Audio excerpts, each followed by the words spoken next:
Bismillahirrahmanirrahim. Setelah belum menyampaikan tentang tadi, tentang apa yang sebelumnya, tentang Al-Quran Kalamullah, kemudian belum menyampaikan ini. Dan termasuk dari apa yang telah kami sebutkan berupa beriman kepada Allah, kepada kitabnya dan kepada para rasulnya, itu beriman bahwa orang yang beriman kelak akan melihat Allah pada hari kiamat dengan mata kepala mereka, ya, secara langsung, sebagaimana mereka melihat matahari di siang bolong, di mana ketika itu nggak ada awan. Sebagaimana juga mereka melihat bulan di malam purnama, tidak saling berdesak-desakan di dalam melihatnya. Dan mereka akan melihat Allah Ta'ala ketika mereka masih di padang mahsyar, dan juga mereka akan melihat Allah Ta'ala setelah mereka masuk surga, sesuai dengan apa yang Allah kehendaki. Jadi kapan saja Allah menghendaki untuk kemudian memperlihatkan dirinya kepada mereka. Ya, itu yang beliau sampaikan. Baru kemudian beliau berbicara tentang kehidupan akhirat. Maka kita kepada apa yang beliau sampaikan, dilihat buku antum halaman 179. Ya, beliau sampaikan, dikasih judul oleh penerjemah, kejadian setelah mati. Beliau sampaikan, wa minal imani bil yaumil akhir al imanu bi kulli ma akhbara bi. Ya, dari tadi kalau saya baca matanya kan ya. Di wa minal imani bil yaumil akhir al imanu bi kulli ma akhbara bi an-nabiyyu sallallahu alaihi wasallam mimma yakunu ba'dal maut. Dan di antara beriman kepada hari akhir, jadi beliau sudah tuntas membicarakan tentang iman kepada Allah Ta'ala dengan menyampaikan wasiat Ahlussunnah wal Jamaah, kemudian mengulang lagi tentang beberapa poin penting kaitannya dengan keimanan kepada Allah Ta'ala. Nah, beliau tidak secara khusus berbicara tentang iman kepada malaikat, kemudian iman kepada siapa? Kepada para Rasul, iman kepada kitab tidak secara khusus, tapi Al-Quran saja, tentang Al-Quran dan sudah.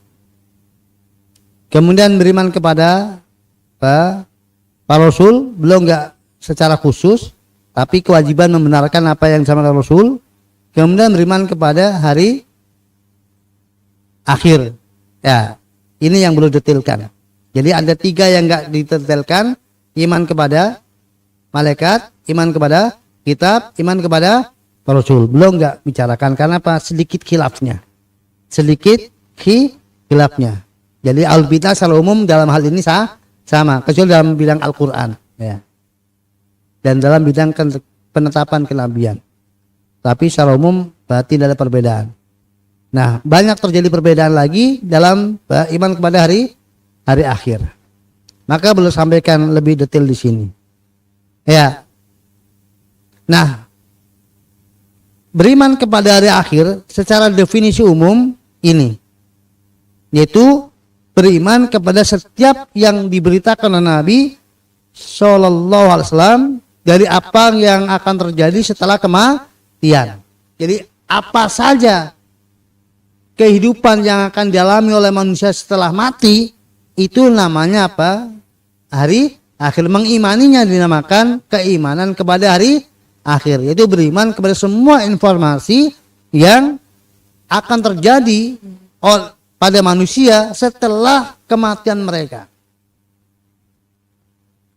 Nah, karena hari akhir itu ada tanda-tandanya yang merupakan akhir dari seluruh kehidupan umat manusia di dunia, maka para ulama sering menggabungkan pembahasan hari akhir dengan apa? Dengan asrotus sa'a, bahasan tanda-tanda hari kiamat. Ya. Nah, beliau tidak bahas itu. Beliau tidak bahas. Beliau lebih fokus kepada setelah kematian. Adapun peristiwa yang menandai dekatnya hari kiamat, beliau tidak bahas. Tetapi sebagian ulama ketika membahas akidah membahas apa? Asrotus sa'ah, seperti Imam At-Tahawi dibahas tentang asrotus sa'ah. Ya, juga dalam Syarh Sunnah atau Ushul Sunnah. Ya, itu sebagian mereka membahas tentang tadi tanda-tanda hari kiamat. Saya sampaikan secara singkat. Secara umum terbagi menjadi dua, itu tanda-tanda kecil dan tanda-tanda besar. Tanda-tanda kecil para ulama ada yang bagi menjadi tiga, yang sudah terjadi dan sudah berlalu, yang yang sudah terjadi dan masih berlangsung, dan yang belum terjadi. Ini tanda-tanda kecil. Tanda-tanda besar itu semuanya belum terjadi. Diawali dengan apa? Dengan jadi jeda antara kecil dengan besar dengan kemunculan Imam Mahdi. Maka Imam Mahdi sebagai pembatas. Kalau Imam Mahdi sudah muncul berarti yang kecil sudah habis, tinggal muncul yang besar. Dan kemudian yang disebut Nabi 10 diantaranya, yaitu Dajjal, Nuzul Isa, kemudian Ya'juj Ma'juj, kemudian Khusufat, 3 penenggelaman bumi di Arab, di Jazirah Arab, di timur dan di barat. Kemudian Dukhon, asap, Daba, binatang yang bisa berbicara. Kemudian api, ya, terbitnya matahari dari barat, dan api yang menggiring manusia ke tempat berkumpulnya mereka. Ya, sebelum kemudian terjadinya kehancuran bumi dan langit, yaitu asrotus sa'ah. Nah, beliau tidak bahas, langsung beliau sampaikan tentang kehidupan setelah kematian. Maka beliau sampaikan, fayu'minu bi fitnatil qabri wa bi adabil qabri wa na'imihi. Fa'amal fitnatu fa innan nas yuftanun fi quburihim fa yuqalu li rajuli man rabbuk wa man dinuk wa man nabiyyuk. Fa yusabbitullahu alladziina aamanu bil qawli tsabit fil hayati dunya wa fil akhirah. Fa yaqulu al mu'min Allahu rabbi wal islamu dini wa Muhammad sallallahu alaihi wasallam nabi wa amal murtab fa yaqulu ha la adri sami'tu nas yaquluna shay'an fa qultuhu fa yadribu bi mirzabatin min hadidin fa yasihu sayhatan yasmauha kullu shay'in illal insan walau sami'aha al insanu la sa'iqa. Beliau sampaikan, maka wajib beriman kepada fitnah kubur dan adab kubur serta nikmatnya. Adapun fitnah kubur, yaitu pertanyaan kubur, maka manusia akan ditanya, akan difitnah, yaitu ditanya di kubur mereka.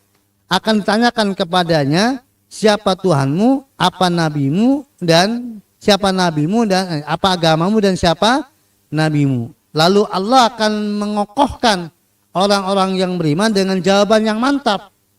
Ya, baik ketika dia di dunia, itu dengan mengucapkan la ilaha illallah, dan ketika dia di akhirat dengan menjawab pertanyaan kubur tersebut. Maka orang yang beriman akan menjawab, Tuhanku adalah Allah, Allah adalah Tuhanku, Islam adalah agamaku, dan Muhammad sallallahu alaihi wasallam adalah nabiku. Adapun orang yang ragu dari kalangan munafikin atau kafir, maka dia akan mengatakan, ya, aku nggak tahu. Aku mendengar manusia mengatakannya, lalu aku mengikutinya. Ikut-ikut mengatakannya. Maka kemudian dia dipukul dengan palu, ya, dari besi. Maka teriaklah dia dengan teriakan yang sangat keras, yang semua mendengar kecuali manusia. Dan seandainya manusia mendengar, niscaya dia akan pingsan. Kemudian boleh sampaikan, "Tsumma ba'da hadil fitnah imana."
Kemudian alam barzah disebut juga alam kubur karena dominasi manusia itu di kubur. Jadi nama secara dominan. Ya, karena dominasinya. Nah, semua manusia mengalami apa yang namanya alam barzah setelah kematiannya atau alam kubur, meskipun matinya tidak di kubur. Dan mereka ya akan mengalami kehidupan kubur. Nah, apa saja yang terjadi dalam kehidupan kubur? Maka kehidupan kubur terbagi secara umum menjadi 3 atau 2, yaitu pertanyaan kubur, lalu nikmat atau azab. Pertanyaan kubur, nikmat atau azab. Itu apa?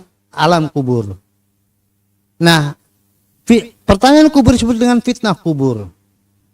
Terkait dengan fitnah kubur, pertanyaan kubur, maka siapa yang ditanya dulu? Apakah semua manusia ditanya? Tidak. Ya, ada 5 kelompok manusia yang enggak ditanya. Siapa? Pertama, para nabi. Para nabi enggak ditanya. Kemudian yang kedua, para siddiqin. Para siddiqin enggak ditanya. Yang ketiga, para syuhada. Itu bebas dari pertanyaan kubur. Yang keempat adalah anak-anak kecil. Yang kelima adalah anak kecil atau kemudian orang gila yang enggak berakal atau yang belum berakal atau enggak berakal. Yang kelima al-murabitun, yaitu yang berjaga-jaga di wilayah kaum muslimin ketika terjadi untuk menjaga keutuhan wilayah kaum muslimin dari serangan orang kafir, al-murabitun. Nah, itu kalau kemudian anak kecil dengan orang gila dipisahkan, berarti ada berapa kelompok? 6. Ya, itu 6 kelompok manusia yang bebas dari pertanyaan kubur. Nah, sekarang siapa yang bertanya? Yang bertanya lah Munkar dan Nakir. Itu yang bertanya. Kemudian apa yang tanyakan? Ada 3. Belum jelaskan tadi. Siapa Tuhanmu? Apa agamamu? Dan siapa nabimu? Bukan kapan hari kiamatnya. Bukan tentang Yaumuddin, tapi tentang ad-din ya.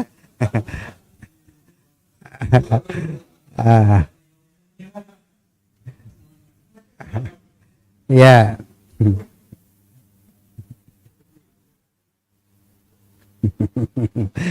Itu sengaja memang. Melatih ketelitian. Ya. Nah, kemudian setelah pertanyaan tadi, untuk yang ditanya, maka kan selain 6 kelompok tadi, maka kan mereka secara umum terbagi menjadi 3 manusia.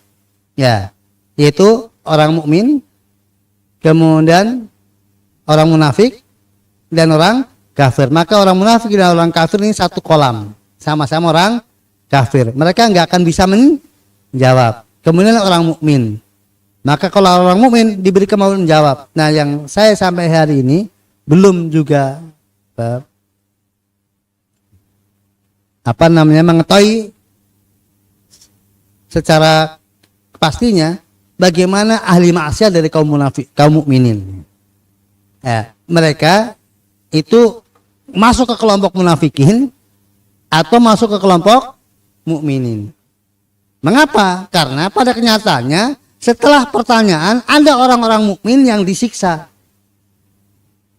dari ahli maksiat. Nah mereka itu karena nggak bisa jawab atau ya karena hanya dua secara umum dalam berita itu, yang bisa jawab pasti bebas, yang nggak bisa jawab siksa. Nggak ada keterangan bisa jawab kalau kemudian apa? Disiksa, nggak ada. Yang saya ketahui nggak ada bisa jawab tapi apa? Tetap tersiksa. Dan secara umum kadang istilah mukmin itu lebih melekat pada apa? Yang mukminnya mutlak sempurna. Gitu. Ya. Sementara orang yang pendosa kadang lebih didekatkan dengan apa? Dengan orang munafik, orang fasik. Ya, jadi bisa jadi orang mukmin yang pendosa itu memang apa? Jawabannya enggak benar. Tetapi karena dia masih mukmin, maka siksaannya tidak sebagaimana siksaan orang kafir. Tetapi sama-sama dengan orang kafir atau orang munafik, jawabannya enggak benar. Wallahu a'lam bishawab. Terkait dengan jawabannya ya. Ya. Karena secara umum dalam dalil-dalil antara yang mukmin sama yang non mukmin. Nah, tidak tentang ahli maksiat. Karena sekali lagi, ketika dengan mukmin itu secara umum adalah untuk mukmin yang sempurna imannya. Karena orang ahli maksiat tidak disematkan kepadanya mukmin secara mutlak. Kalian kita sudah bahas pada apa? Pada penamaan orang mukmin. Tapi dia pokoknya ada iman. Tapi enggak disematkan mukmin titik. Tapi mukmin yang kurang imannya atau fasik karena dosa besarnya. Mukmin karena imannya tapi fasik karena dosa besarnya. Ya. Itu terkait dengan menjawab pertanyaan. Maka ada orang mukmin yang sempurna imannya jelas, tidak ada orang lagi mereka bisa menjawab pertanyaan tersebut. Kemudian ada orang munafik, orang kafir, maka ya mereka salah jawabnya, enggak benar jawabnya. Ada yang mengatakan tadi hahala adri. Nah, saya enggak paham. Pokoknya dulu ada orang mengatakan, saya ikut mengatakannya. Berarti kan dia mengatakan tanpa paham. Mengatakan tanpa mengimani. Berarti ini lebih kepada orang munafik. Kalau orang kafir ya jelas mereka enggak akan jawab karena Tuhan mereka bukan apa? Allah sebagai sembahannya dan nabinya bukan Muhammad. Kemudian agamanya bukan tauhid, bukan Islam. Jelas mereka enggak akan jawab itu. Nah, terkait jawaban pertanyaan kubur, maka bukan didapatkan dengan cara apa? Menghafal ketika di dunia ya. Ya, sehafal apapun itu enggak ngaruh untuk bisa menjawab pertanyaan kubur. Penjawaban pertanyaan kubur terkait dengan apa? Dengan bagaimana kehidupan dia di dunia. Apakah dia sebagai orang mukmin atau sebagai orang kafir, munafik dan orang kafir. Ya. Jadi bukan terkait dengan sekarang belajar hafalannya, apalagi yang ditalkin ketika sudah mati. Jadi untuk bisa menjawab pertanyaan kubur itu kehidupannya harus sesuai dengan jawaban itu. Rabbiyallah berarti sesembahannya hanya Allah saja, tidak mempersekutukan Allah. Kemudian dini atau Nabi Muhammad berarti dia ittiba kepada Muhammad sallallahu alaihi wasallam. Kemudian din Islam berarti dia agamanya tauhid, mengikuti syariat Islam yang telah diturunkan oleh Allah melalui Nabi kita Muhammad sallallahu alaihi wasallam. Nah, apakah pertanyaan kubur itu hanya untuk umat Muhammad? Tidak. Pertanyaan kubur untuk semua umat. Umat Muhammad sallallahu alaihi wasallam yang paling utama, paling istimewa aja ditanya apalagi apa? Umat terdahulu. Jadi istilah jawabannya Nabi Muhammad itu karena bahasanya tentang umat ini. Ya, bukan berarti umat terdahulu yang tanya siapa nabimu? Muhammad, bukan. Yang nabinya Nabi. Kalau agamanya sama, Tuhannya sama, agamanya sama. Yang berbeda apanya? Nabinya. Ya, nabinya berbeda-beda. Tapi agamanya sama, Islam dan Tuhannya sama, Allah SWT. Ya, jadi umat terdahulu pun ditanya, tidak hanya umat Islam. Kalaupun kadang Nabi menyebutkan Yusalu hadil ummah, akan tanya umat ini, maka maknya lah ya karena beliau sedang audiennya, khitabnya lah kepada umat ini.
Kata tadi orang-orang yang tidak ditanya otomatis apa?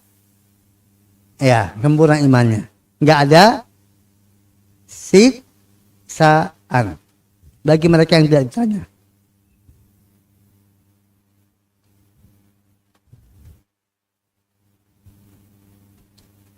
Terkait dengan nikmat dan adab kubur, maka itu dirasakan oleh ruh dan jasad. Dan jangan tanyakan bagaimananya.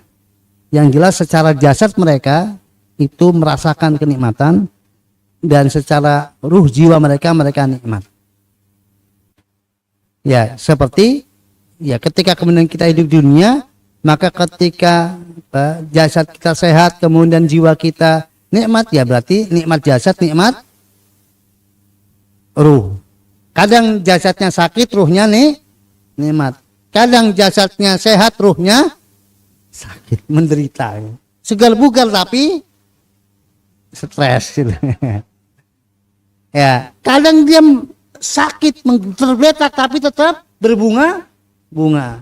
Ya, kalau dikubur yang menderita dua-duanya, yang nikmat dua-duanya. Jasad dan ruh. Ya. Nah, itu tentang kenikmatan dan adab itu tadi sudah jelaskan, tergantung. Kalau kemudian dia yang nikmat, dari sempurna ya selama di kuburnya dia nikmat terus sampai dibangkitkan.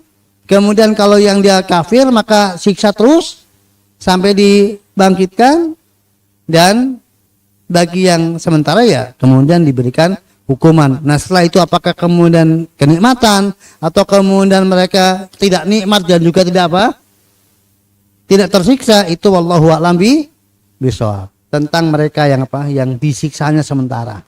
Setelah tersiksa apakah kemudian diberikan kenikmatan setelah itu, wallahu a'lam bishawab. Yang jelas siksaannya sementara. Ya, itu tentang alam kubur. Sampai di sini.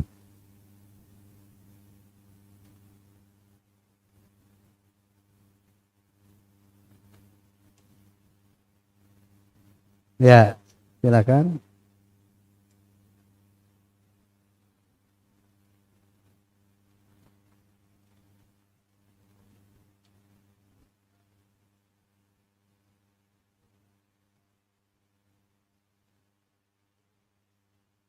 Ya, Nah, ikhwan rahimani wa rahmatullah. Jadi apa yang kita saksikan itu sifatnya kasuistik, dan kasuistik itu bisa menjadi alamat. Bisa menjadi alamat bahwa yang ketika dilihat bongkar baru kemarin sudah hancur lebur berantakan, nah, alamat dia mendapatkan siksaan. Yang dibongkar sudah bertahun-tahun ternyata apa? Utuh padahal enggak dimumi.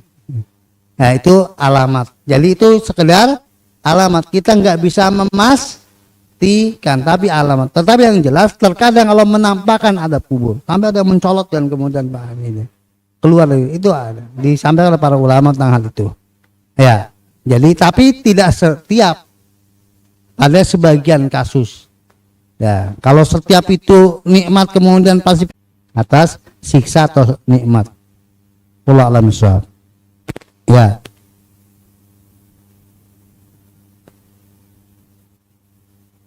Baik. Jadi sebagaimana dalam hadis Bara bin Ibn Azib, yaitu apa? Kemudian dibentangkan kuburan seluas-luasnya, kemudian dihembuskan apa? Bau surga. Ya. Dia menikmati itu. Keindahan apa? Demikian juga siksanya berupa apa? Dihimpit, kemudian sampai apa? Retak-retak, kemudian dipukul tadi kan, dipukul dengan palu besi, kemudian ditampakkan apa? Neraka pagi dan petang, dan dihembuskan apa tadi? Bau apa? Bau busuk, bau yang sangat apa? Bau neraka, angin apa? Bau neraka. Itu bentuk diantara bentuk sisaan yang didapatkan. Dan kalau kemudian dia syuhada misalnya, kemudian diletakkan ruhnya di burung, molok burung, kemudian bisa apa? Hilir mudik ke surga, menikmati apa? Buah-buahan yang ada di surga. Itu kehidupan alam barzah semuanya, karena belum ada proses masuk surga, belum, yang akan terjadi setelah pasca sirat nanti. Nah, maka itu diantara kenikmatan yang Allah berikan kepada mereka, orang-orang yang memiliki kesempurnaan iman, termasuk para syuhada. Itu jadi mereka dapat kenikmatan dari Allah Subhanahu sesuai dengan apa yang Allah kehendaki. Dan diantara modelnya sebagian Allah ceritakan kepada kita, dan itu tidak menutup kemungkinan adanya model-model yang lainnya, bentuk-bentuk yang lainnya. Karena kan kita hanya sebatas apa? Informasi yang diinformasikan. Ketika kita mendengar sebuah informasi, tidak menutup kemungkinan ada apa? Yang lainnya yang tidak terinformasikan. Jadi informasi bukan pembatasan, tapi itu di antaranya. Wallahu a'lam bishawab. Nah. Ya.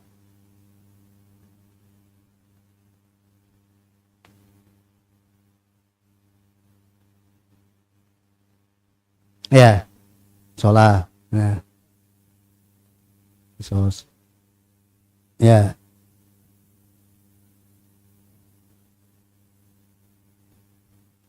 Barakallahu fiik. Ya, ikhwan rahimani warahmatullah. Terkait dengan perjalanan di padang mahsyar, maka secara umum manusia akan mengalami berbagai macam kecuali yang tanpa hisab, ya. Kecuali yang tanpa hisab. Nah, bisa jadi yang mereka akan tanpa hisab itu termasuk dalamnya yang dulu di kuburan sudah apa?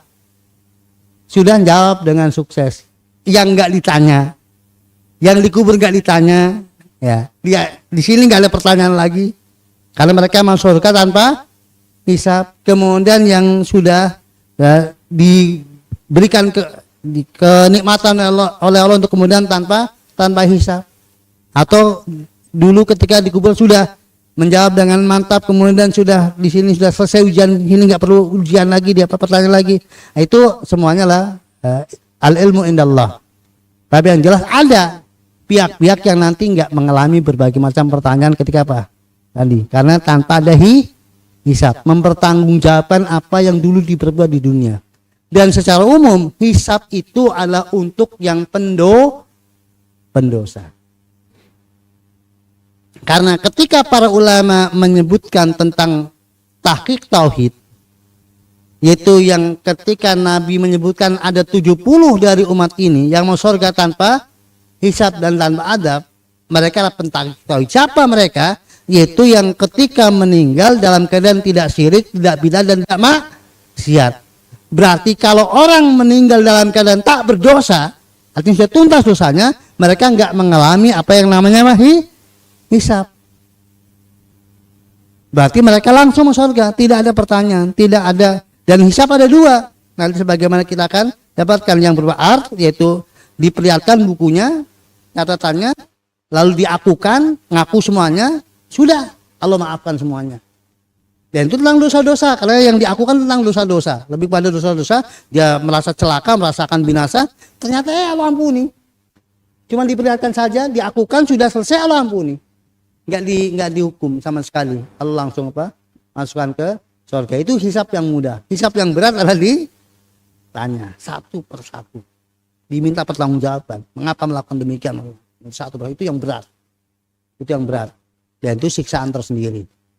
Nah, maka yang dihisap dengan berat inilah yang kemudian nanti bisa jadi kena hukuman. Ada yang dengan beratnya hisap sudah tuntas. Karena setiap derita yang dialami dalam proses itu apa? Sebagai pengurang dosa.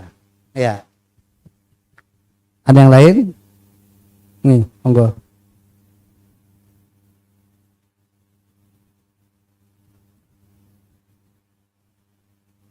Ya.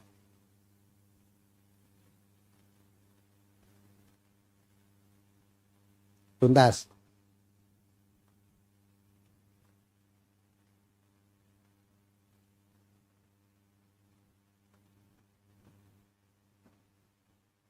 Ya. Ya, betul. Ya. Barakallahu fiik, terkait dengan pertanyaan pertama, ya, orang yang disiksa sementara, gimana nasibnya setelah bangkit dari kubur? Maka tergantung, apakah kemudian Allah menyiksanya sebagai hukuman penuntasan atau cicilan? Ya. Kalau cicilan siksaan berarti apa? Masih ada sisanya nanti di padang mahsyar dengan sampai kemudian di neraka kalau harus masuk neraka. Ya, kalau kemudian penuntasan berarti sudah dia beres nanti di padang mahsyarnya karena sudah habis hukumannya di alam kubur.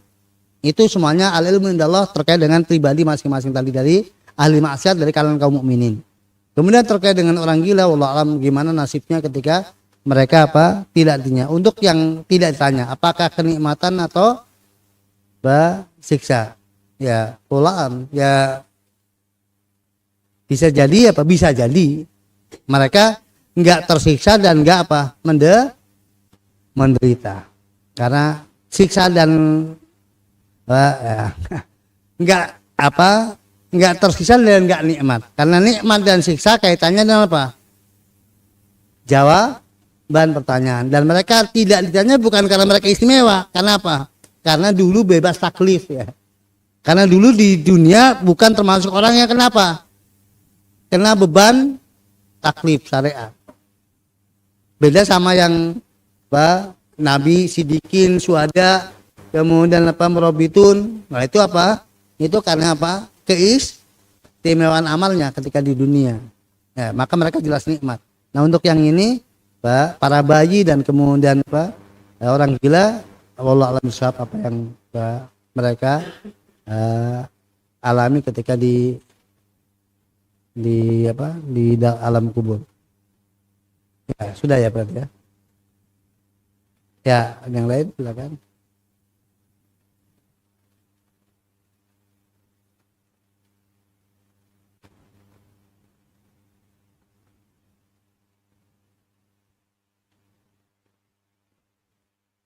Ya.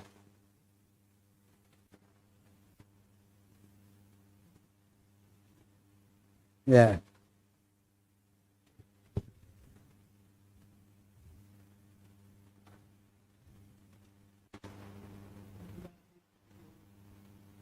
Ya. Ya, perhatikan ikhwafun rahimani wa rahmatullah. Jadi sesungguhnya untuk mati dalam keadaan bebas dosa itu peluangnya ada di kita semuanya. Artinya kita punya berpulang semuanya. Karena standarnya kan endingnya. Dan ending itu ditutup dengan kalau kemudian seorang itu bertobat dengan taubatan nasuha, ketika akhir hayatnya maka dia apa? Dia masuk yang sempurna imannya. Sempurna imannya. Dan terkadang jadi perjalanan seorang hamba dengan pengenalan Allah yang benar, ya, yang itu menghujam dalam jiwanya, kemudian dan itu betul-betul Allah tahu bahwa dia inilah kemudian orang yang bersih, yang mentauhidkan Allah Ta'ala, tapi terkadang sebagai bentuk bahwasanya dialah manusia biasa, mau nggak mau pasti dosa. Tapi Allah menghendaki untuk mensucikan dia. Allah menghendaki untuk mensucikan dia, maka diberikan apa? Diberikan taufik untuk apa? Bertobat di akhir hayatnya. Diberikan taufik untuk bertobat di akhir hayatnya. Karena kemaksiatan demi kemaksiatan yang dia lakukan itu adalah sebagai tabiat manusia yang menghadapi berbagai macam tantangan dan fitnah, maka kemudian sebagai manusiawi maka dia berdosa. Dan terkadang Allah menghendaki dosa pada seorang hamba untuk kemudian Allah mengangkat derajatnya setelah itu. Ya, itu bisa jadi. Artinya apa? Peluang itu terbuka untuk siapa? Siapa saja. Nah, kemudian terkait bagi dari mereka yang memang gagal untuk meninggal dalam keadaan posisi bersih dari dosa, ya tadi saya sampaikan dalam kondisi ini saya memang tidak tahu tentang kasus menjawabnya. Tetapi yang jelas terkait dengan hukuman, maka itu kembali kepada kehendak Allah SWT. Apakah Allah menghukumnya atau Allah tidak menghukumnya. Sehingga yang jelas berarti bagi kita, pahamilah bahwa untuk bisa menjawab pertanyaan itu dengan sempurna, maka yang pasti bisa adalah yang apa? Yang meninggalnya dalam keadaan apa? Bersih dari dosa, iman yang sempurna. Adapun yang tidak, wallahu a'lam, bagaimana menjawabnya. Tetapi nasibnya juga nggak mesti bahwa orang tadi, maka saya dalam soal tidak mesti orang yang berdosa ketika di dunianya disiksa di kuburnya, karena bisa jadi dia sudah terhukum ketika di dunia dengan hukuman yang Allah mencukupkan diri dengan hukuman tersebut. Maka berbahagialah kita apabila kita dapat apa? Berbagai macam musibah di muka bumi ini, karena itu adalah kasih sayang Allah untuk kita, untuk meringankan beban kita di akhir. Siapa tahu bahwa itulah hukuman kita untuk dosa-dosa kita cukup sampai di situ, ya, dan tidak akan mengalami lagi. Nah, itu kita berharap, walaupun takut tetap ya disimpan, jangan pernah hilang rasa takut itu, jangan pernah merasa aman. Wallahu a'lam bishawab. Nah, ya silakan.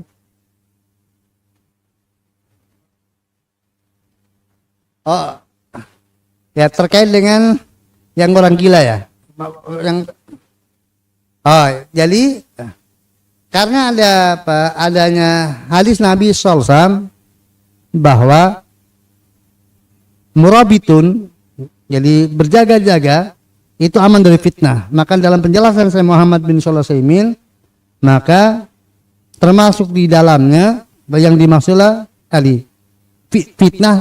fitnah itu pertanyaan kubur. Coba saya cek lagi Pak dalam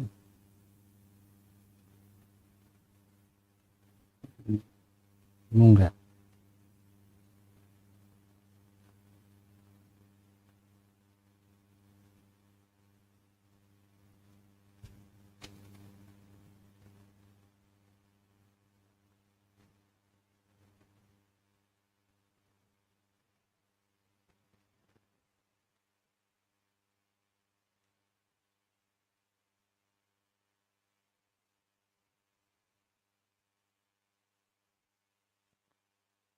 Ya, jadi perlu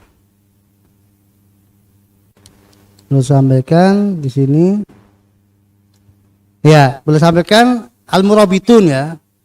Maka mereka nggak difitnah karena ada sebuah hadis dalam Sahih Muslim di mana Nabi bersabda, riba tu yamin wa laila harun min syami syahr wa qiyamihi wa in mata jaro ali amalu alladzi kana ya'malu wa ajru ali rizquhu wa amina alfitan.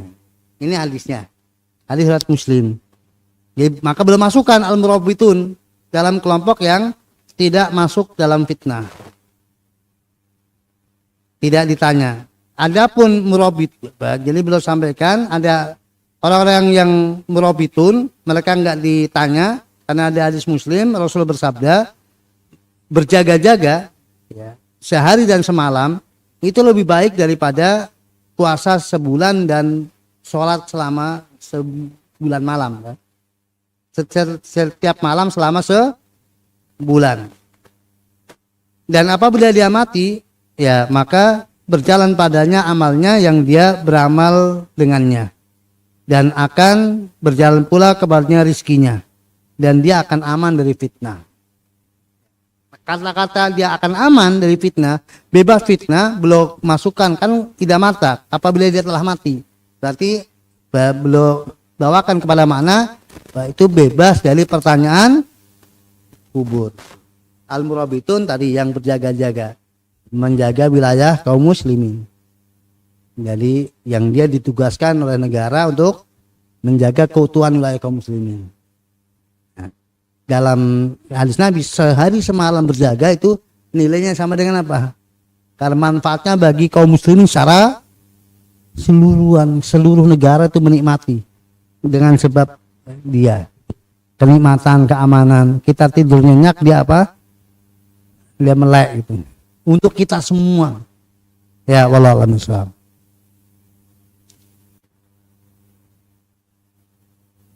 Ya. Ya, baik. Baik. Ya.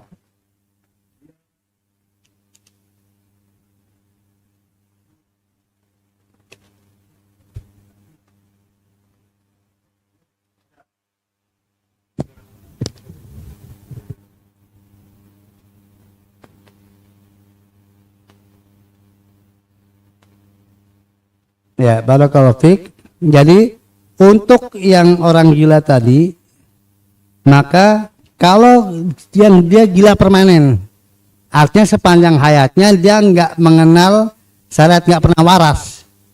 Adapun yang pernah waras, maka statusnya status orang waras. Berarti hukumnya ketika dia waras, baik waras sebelum gila atau waras setelah gila, karena dia pernah paham terhadap sebuah permasalahan baik dan buruk. Bagaimana dia ketika dia paham? Ya kayak orang yang apa? Yang dewasa baru dewasa 10 hari mati. Lebih lama mana antara yang gilanya setelah hidup 50 tahun baru 50 tahun ke atas gila. Ya. Jadi secara waktu hidup dan hidup dalam kondisi berakal lebih lama yang gila tadi daripada yang apa? Yang balik baru setahun 2 tahun setelah itu meninggal. Maka dia orang yang berakal, hitungannya orang berakal. Jadi gila permanen ya. Jadi begitu sejak sebelum balik sampai meninggalnya dia nggak pernah waras. Nah wallahu alam tadi terkait dengan apa yang nggak bisa berpikir sama sekali. Jadi itu kedudukannya sama dengan yang tidak berakal. Jadi ya anak kecil, kemudian orang gila, dan yang nggak bisa. Memang dia nggak bisa. Nggak gila, dan tuli, buta, bisu. Dia hidup apa? Nggak kenal apa sama sekali. Kecuali berjalan berdasarkan fitrahnya. Dia nggak kenal, nggak pernah dapat informasi apapun juga, dan demikian. Atau diberi informasi apapun dia nggak bisa paham sama sekali. Karena dia apa kali di bawah idiot gitu. Ya. Jadi secara umum dia nggak berakal. Maka orang yang tidak berakal kelompoknya kelompok majanin dan asfal, yaitu yang anak kecil dan orang gila. Itu kelompoknya itu. Ya. Ada yang lain?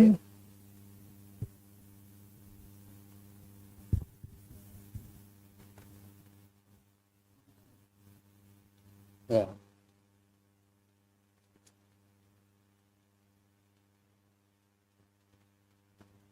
Gimana? Nah, Oh, yang datang, yang amal datang itu. Yang pertama kali, ya itu termasuk nikmat dan adab. Ya, yang datang amal soleh dalam berupa yang sangat indah, sangat bagus. Ya bentuk, ya itu bentuk dari kenikmatan. Kemudian yang datang tampilan yang busuk, yang bau, yang itu amalmu. Nah, itu berarti bentuk dari siksaan. Ya, bentuk penderitaan. Iya, iya ada, iya sama. Iya, itu yang kemudian yang disiksa. Iya gitu makanya. Itu kan orang mukmin. Nah, orang mukmin karena dosa-dosa besarnya tadi. Nah, itu gimana jawabnya? Karena nggak ada informasi tentang tadi yang disiksa oleh orang mukmin tuh jawabnya gimana sih gitu. Itu yang gitu saya nggak, saya belum pernah dan kebetulannya Pak lupa terus kalau mau ketemu saya mau bertanya itu jadi kalau pas ngajar ini ingat nanti pas nanti lupa itu ada ini yang belum pernah baca dan belum pernah bertanya dan terkadang nggak ditanya tapi karena terpikir sendiri saya nyampaikan loh bukan karena ditanya tapi karena apa ketika sedang membahas ini kemudian ingat tentang tadi tentang ahli maksiat yang disiksa itu jawabnya gimana nih ya sudah silakan.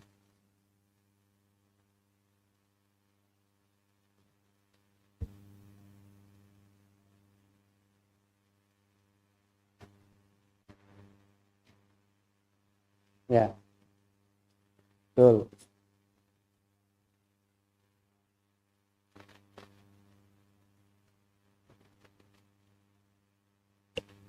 Ya,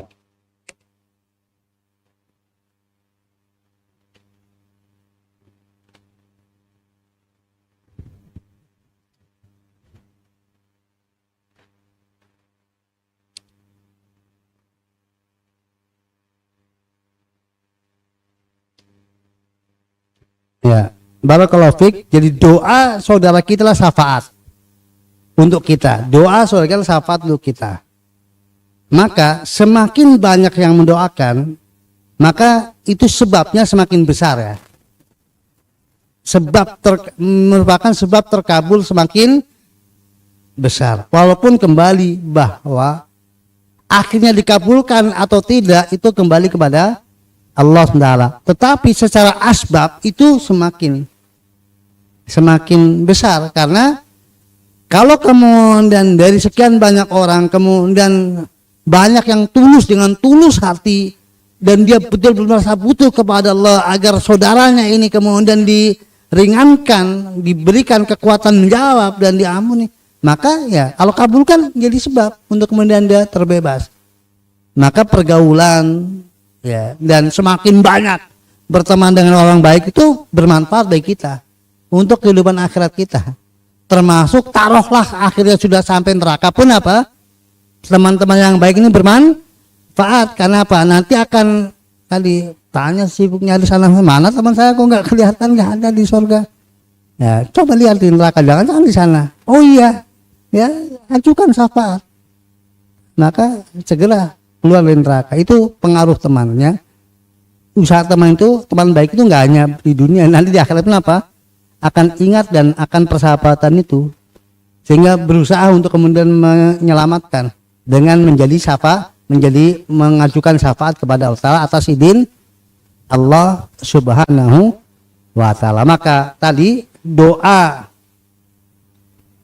di sholat jenazah, doa ketika sudah dikubur itu adalah syafaat bagi tadi diterima dan tidaknya itu kembali kepada Allah. Tetapi sudah diizinkan oleh Allah Ta'ala dengan apa adanya syarat itu izin dari Allah Ta'ala, silahkan mintakan. Adapun apa dikabulkan tidaknya ya kembali kepada Allah Ta'ala tentang apa yang Allah kehendaki pada hamba ini.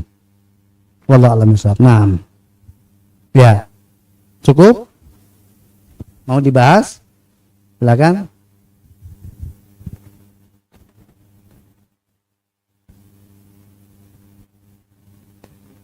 Ya.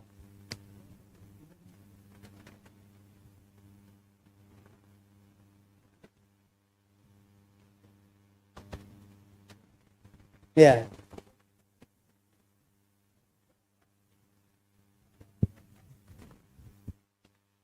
Ya, kembali kepada Allah Ta'ala.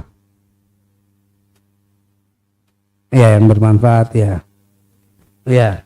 Tapi kalau kemudian amal soleh itu otomatis selama dia punya tauhid ya. Ya otomatis dapat gitu. Sedekah jariah otomatis. Ya. Tapi kalau doa kan kaitannya dengan pengkabulan. Ya. Jadi kan dimohon kepada Allah Ta'ala. Allah kabul atau enggak? Tapi kalau ini janji Allah Ta'ala. Janji. Jadi kalau kemudian kita punya sedekah jariah, otomatis kalau kita punya sebabnya itu tauhid ya. Ini ikhlas ya. Amal jariah memenuhi syarat ikhlas dan mutaba'ah. Kemudian ketika meninggalnya pemiliknya muwahhid. Sama dengan orang yang menjadi sebab kebaikan orang lain. Ya, dia ikhlas karena Allah dan orang itu betul berubah karena dia. Jadi memang dia sebab yang menyebabkan dia berubah. Kemudian dia beramal soleh karena dia. Maka ini dapat. Secara otomatis dapat. Sebagai janji Allah atas setelah apa? Syarat dan ketentuan berlakunya dapat. Karena Allah nggak pernah menyelisih janjinya. Sama kalau kemudian doa-doa itu, maka tadi kalau kemudian Allah lihat Allah mengetahui ini layak dikabulkan maka dapat dia. Kalau nggak dikabulkan ya nggak dapat. Nah itu terkait dengan doa. Ada sedikit perbedaan antara tadi yang sedekah jariah dengan doa ya, dengan permohonan. Karena permohonan terkait dengan tadi pengkabulan. Tapi kalau sebab-sebab ini secara umum itu ya dia langsung dapat. Maka berusahalah kita untuk apa? Untuk punya sesuatu yang akan mengalir kepada kita setelah matinya kita.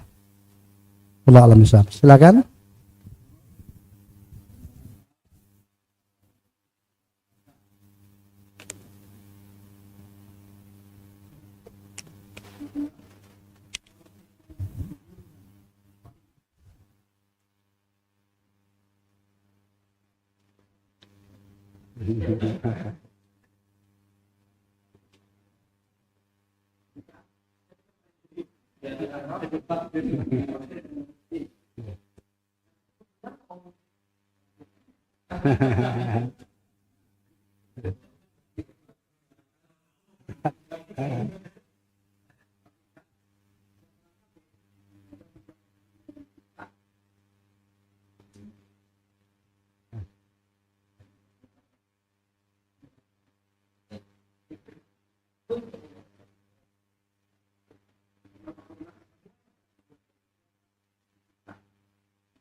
Iya, iya, iya.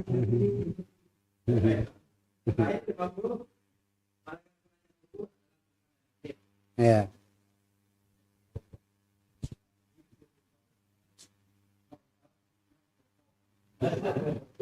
Coba tingkir.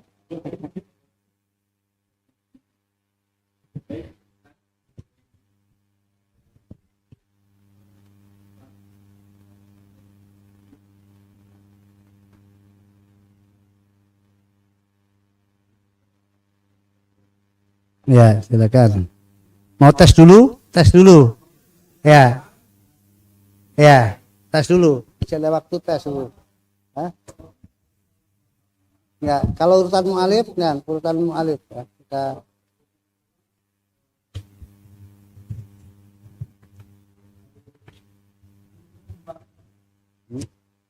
yang paling dekat berarti apa? Undangan. Ya. Ya.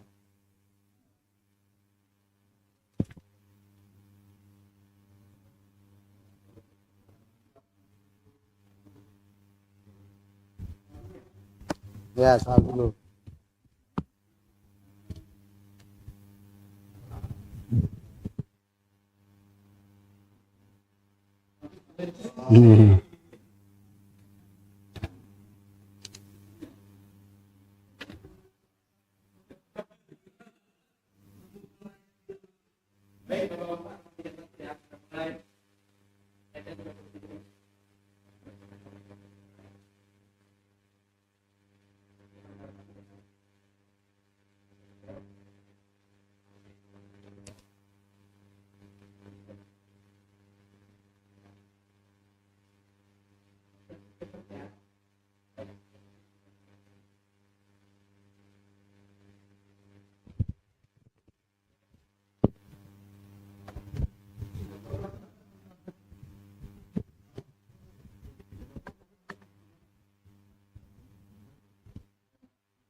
Kalau ada kata-kata semua, ada kata sepakat, berarti salah.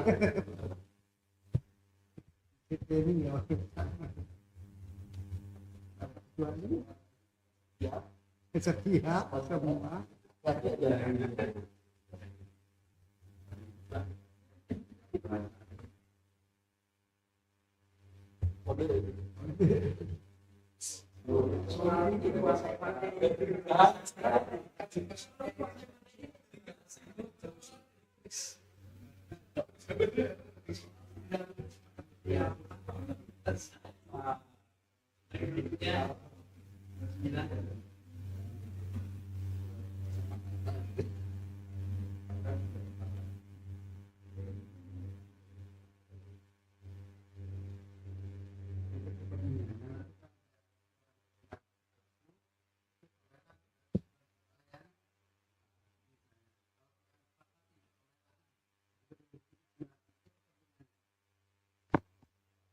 Tidak tahu mana yang sepakat nanti.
Allah jazakallah khairan Ustaz untuk pembahasannya di sesi yang kedua ini. Alhamdulillah ikhwah fillah kita sudah masuk atau sudah menyelesaikan sesi yang kedua. Dan untuk saat ini kita akan break terlebih dahulu di jam 11.30. Nanti kita akan mulai kembali insyaallah di jam 12.45. Makan siang sudah.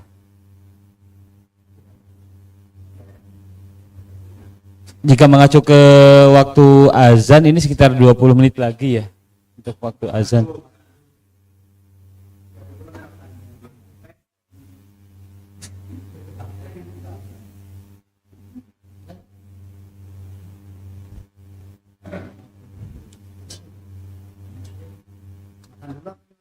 Pembahasan soal. 5 soal ya.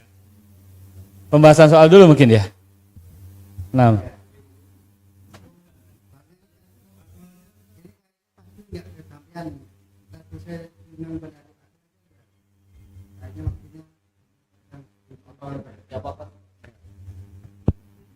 Nah, jadi kita lanjut sebentar. Nah.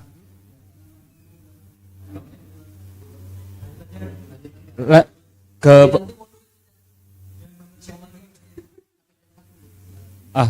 nah. Salah.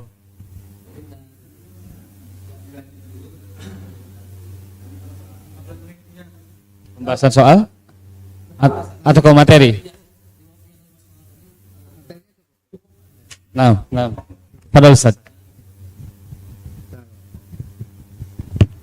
Ya. Kita lanjutkan ikhwafin rahimani wa rahmatullah. Ya, mu'alif sampaikan setelah tadi pertanyaan kubur lalu kemudian nikmat atau adab, dan itu berlangsung sampai kemudian bangkit dari kubur. Nah, apa peristiwa yang terjadi? Beliau sampaikan ya, ila antakuma al-qiyamatul kubra fadu'adu al-rah ilal asyad. Ya, saya penggal aja. Ya, sampai terjadinya hari kiamat besar, maksudnya peristiwa kehidupan setelah kematian, kiamat yang sesungguhnya, yaitu sudah kehancuran langit dan bumi, sudah rata buminya, maka kemudian nanti setelah bumi rata diganti dengan bumi yang lainnya.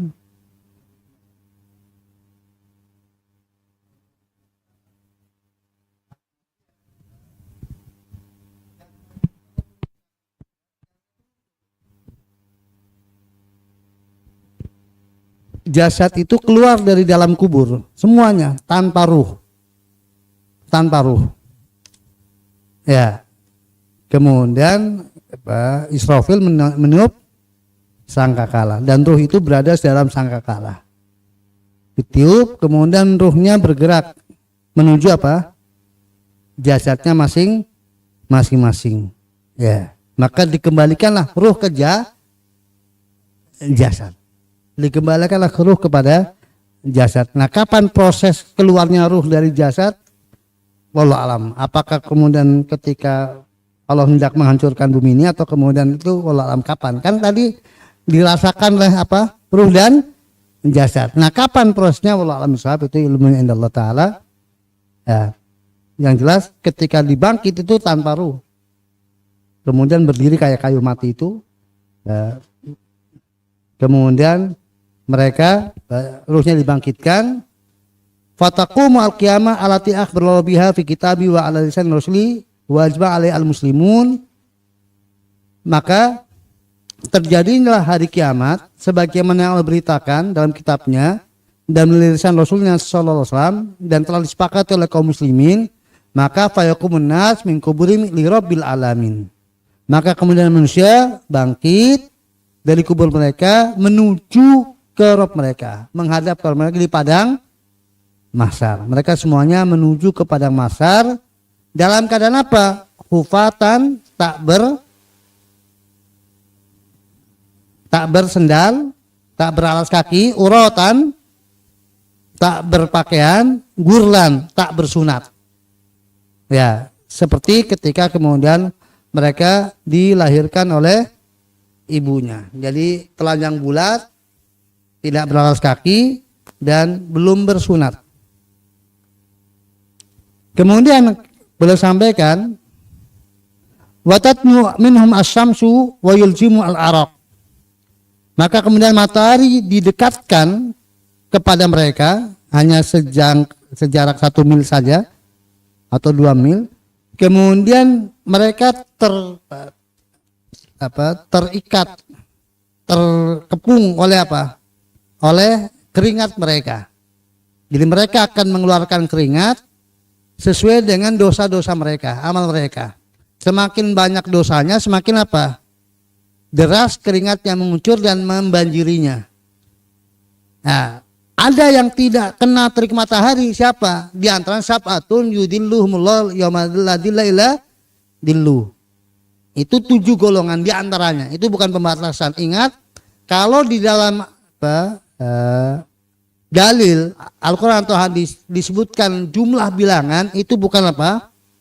Pembatasan. Itu di antaranya. Nah, maka di antaranya 7 golongan ini enggak kena. Mereka dapat naungan khusus dari Allah Ta'ala, sehingga mereka tidak terkena terik matahari.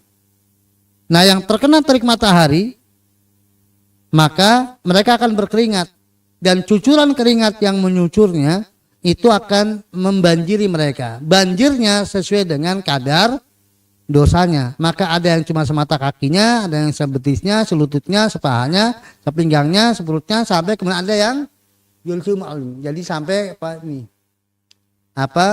mulutnya itu. Jadi mereka harus gelagapan untuk menghindari keringat, banjir keringatnya. Nah, kemudian fatun sobu al mawazin. Nah, ini soal kita. Maka ditegakkan al mawazin, timbangan-timbangan. Fatu syanubia a'malul ibad. Dan ditimbanglah ketika itu dengan timbangan tersebut amal perbuatan hamba. Kalau berfirman, famang sakulat mawazinuhu fa ulaika humul muflihun wa man khaffat mawazinuhu fa ulaika alladziina khasiru anfusahum fi jahannam khalidun. Ya, Allah berfirman,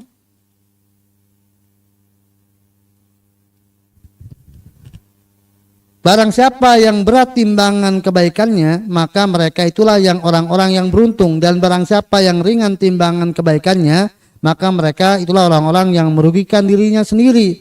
Mereka kekal di dalam neraka jahanam. Ya, sampai di sini. Tentang mizan. Bahwa mizan itu mizan hakiki. Mizan hakiki artinya betul timbangan. Ada 2 anak timbangan, ada 2 daun timbangan, ada 1 lesan. Ya, itu ada khifatan, 2 timbangan, lisanun wahid, 1 lesan. Penampangnya 1, ada 2 daun timbangan. Itu hakiki seperti itu. Dan kita nggak tahu berapa besarnya. Ya. Tentang besarnya timbangan, Allah amsal. Kemudian terkait dengan jumlahnya, ini terjadi perbedaan. Ya. Ulama nggak sepakat tentang jumlah timbangan. Ada yang mengatakan bahwa likuli fardin bamizan, setiap individu punya. Ada yang mengatakan timbangan adalah untuk setiap umat. Berbeda umat, berbeda timbangan. Umat Islam, umat Nabi, timbangannya beda dengan umat yang lainnya. Ya. Ada yang mengatakan timbangan 1. Itu terkait dengan timbangan, jumlah timbangan.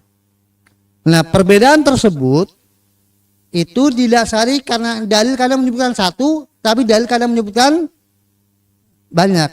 Di sini kan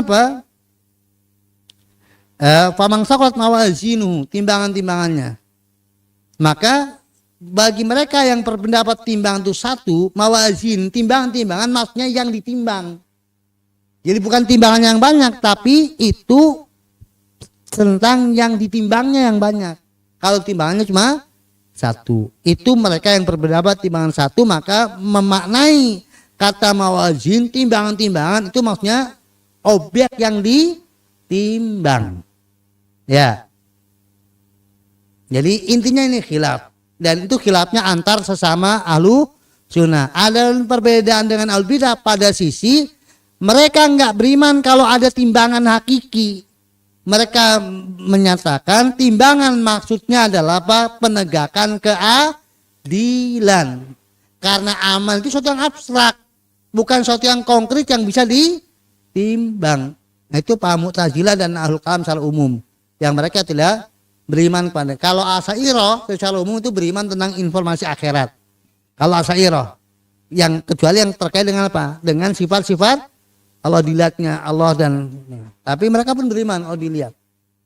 Tapi secara umum untuk berita neraka, berita tentang akhirat, surga dan neraka mereka beriman. Asy'ariyah ini. Maka di antara metode yang digunakan oleh Ahlussunnah wal Jamaah oleh Syekhul Islam tamnya untuk membantah mereka menggunakan keimanan mereka kepada berita surga. Kenapa mereka bisa beriman kepada berita surga, kenikmatan surga, dan mereka nggak pernah menyamakan nikmat surga dengan nikmat dunia, benda-benda yang surga dengan benda-benda yang dunia, padahal namanya sama. Kok ketika informasi tentang Allah kok disamakan dengan informasi sehingga kemudian ditolak? Oh nggak benar lo begini-begini, kenapa? Ada di manusia, itu akan berkonsekuensi sama. Tapi kenapa ketika berita tentang surga kok enggak? Artinya sungai surga ya sungai surga, enggak sama dengan sungai dunia. Dan walaupun namanya sungai enggak sama dan enggak bisa dibayangkan. Nah mestinya kan begitu ketika beriman tentang informasi Allah Ta'ala. Ya, kemudian itu mizan. Jadi perbedaan sesama Ahlussunnah terkait dengan jumlahnya. Yang kedua tentang juga apa? Ini yang ditimbang ini mukmin saja atau orang kafir juga. Ya, maka ini khilaf. Sebagian mengatakan mukmin dan kafir ditimbang, sebagian mengatakan mukmin saja. Maka kalau Syekhul Islam itu kan ada di sini ada disebutkan nanti oleh beliau di bagian ini. Ya, intinya bahwa bagi yang berpendapat mengapa tidak ditimbang orang kafir, karena ada dalilnya surat Al-Kahfi. Fala nuqimu lahum yaumal qiyamati wasnan, dan tidak akan tegakkan pada hari kiamat timbangan. Itu untuk orang kafir, dalam surat kafir dalilnya. Nah, kata yang berpendapat orang kafir timbang itu bukan enggak dengan timbangan, enggak ada bobotnya. Jadi ditimbang tapi enggak ada apanya. Enggak ada timbangannya, enggak keluar bobotnya. Karena amal mereka enggak ada apa? Enggak ada nilainya. Jadi ditimbang tapi enggak ada nilainya. Yang ada cuma dosanya yang bobot, amal solehnya enggak keluar bobotnya. Nah itu. Ini masalah khilafiyah juga apa? Ya, kita toleran. Ya, tentang orang kafir ini. Intinya yang jelas ya mereka akan ditegakkan keadilan. Amal mereka nggak ada manfaatnya dari amal solehnya. Kemudian tentang timbangan juga, ya tentang apanya yang ditimbang. Ini juga terjadi khilaf. Sebagian mengatakan lengkap tiga-tiganya. Karena ada hadis Ibnu Mas'ud tentang betisnya yang lebih berat dari gunung nanti dalam timbangan. Ya, ada hadis tentang lelaki yang sangat besar, gemuk, tapi ketika timbang nggak lebih berat dari sayap nyamuk. Ya, itu berarti orangnya ditimbang. Ada hadis pitoko, itu catatannya. Catatan yang timbang. Ada hadis ini tentang apa? Tentang timbangan amal. Kamangsa wazinu. Ini amalnya. Caluma amalnya. Ada hadis apa tentang kalimatani, khafifatani alisan, sakilatan fil mizan. Itu kan amalan akan ditimbang. Jadi itu menunjukkan bahwa tiga-tiga ditimbang. Yang mengatakan enggak begitu. Itu pada sebagian aja.